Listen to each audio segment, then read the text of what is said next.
Friends and parents, இப்போ நிறைய respiratory infections வந்து நிறைய வருது.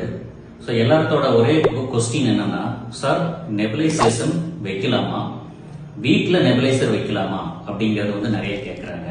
ஸோ நாங்கள் மெடிக்கல் ஃபீல்டு வந்து என்ன ரெக்கமெண்ட் பண்ணுறோம்னா, வீட்டில் கண்டிப்பாக நெபுலைசேஷன் வைக்கக்கூடாது. ஸோ யூஸ்வலி பார்த்தீங்கன்னா வீசிங் அண்ட் ஆஸ்துமா எதாக இருந்தாலும் மைல்டாக இருக்கும், மாடரேட்டாக இருக்கும், ரொம்ப சிவியராக இருக்கும்.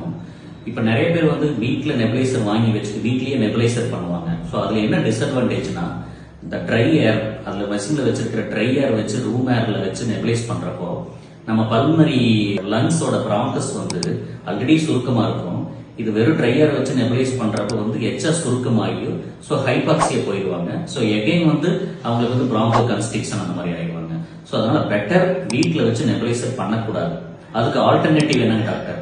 So nebuliser and inhaler.